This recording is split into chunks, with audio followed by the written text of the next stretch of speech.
Hello friends, how are you? I hope you are well.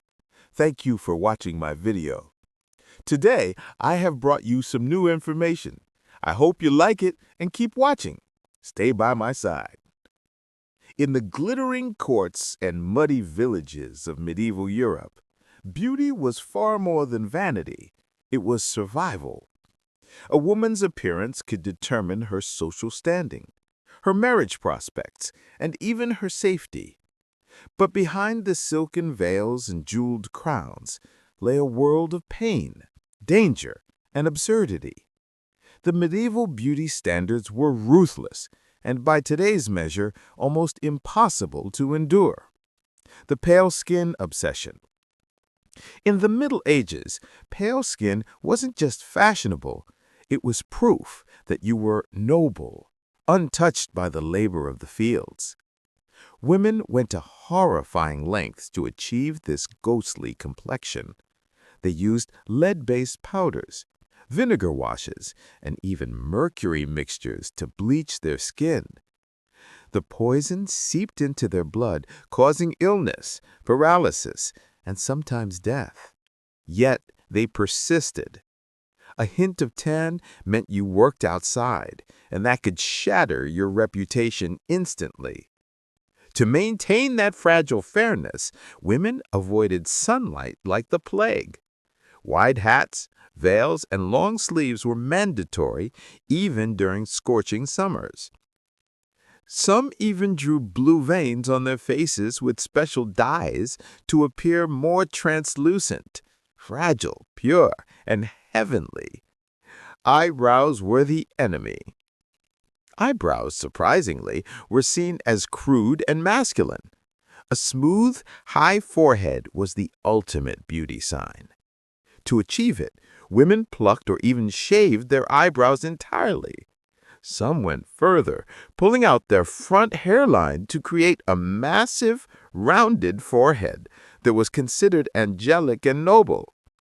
This painful ritual left many women scarred, but the look was irresistible to medieval standards.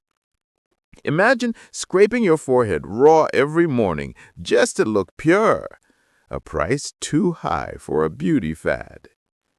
Hair, the golden crown. Fair hair was the medieval version of modern Hollywood glamour. Fair hair symbolized innocence, youth, and divine grace. Women with dark locks often used dangerous dyes made from saffron, lye, and even pigeon droppings to lighten their tresses. Once achieved, the hair had to be perfect, long, silky, and perfumed. Noble ladies rarely showed it in public, as loose hair was considered scandalous or seductive. Instead, it was braided, wrapped in silk nets, or hidden under elaborate headpieces. A woman's hair was her secret power, revealed only to her husband or lover. Rouge and poison. Though pale skin was prized, a touch of color on the cheeks or lips was acceptable, so long as it looked natural. Unfortunately, most cosmetics were concocted from toxic ingredients like mercury, lead oxide, or crushed insects. A dab too much could cause rashes, tooth loss, or worse. Still, noble women risked it. Beauty was worth dying for, or at least that's what society thought them. Perfumes, too, were essential. Bathing wasn't common, so people masked the smell of sweat with mixtures of herbs, oils, and animal fats. Some women even used musk or civet, derived from animal glands, to smell exotic and desirable. Tiny bodies and tight pain. The ideal medieval woman was delicate, slender, and soft. To achieve that figure, women wore corset-like garments made of stiff fabric and whalebone. These squeezed their waists so tightly that breathing and eating became painful. Over time, ribs could deform and internal organs could shift. an invisible torture disguised as elegant. And then there were shoes. Pointed, elongated shoes, called poulaines, became a sign of wealth. The longer the toe, the higher your status.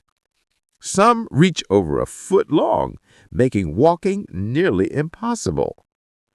The cost of beauty. Medieval beauty wasn't about self-expression, it was about control. Women were expected to mold themselves into visions of fragile perfection to prove virtue, obedience, and status. The irony? These beauty rituals often destroyed the very bodies they were meant to glorify. Underneath the layers of powder, perfume, and pain, women endured silent suffering for admiration that was fleeting, and for a system that judged them more harshly than time ever could. If you ever think modern beauty standards are harsh, just remember, in medieval times, beauty could literally kill you. Sometimes the best bedtime story isn't about magic and heroes. It's about listening, breathing, and letting your heart rest. Because the calmest dreams come when your mind is still and your heart is full. Thank you very much for watching the video till the end. If you like the video, please like, comment, share, and subscribe to support us.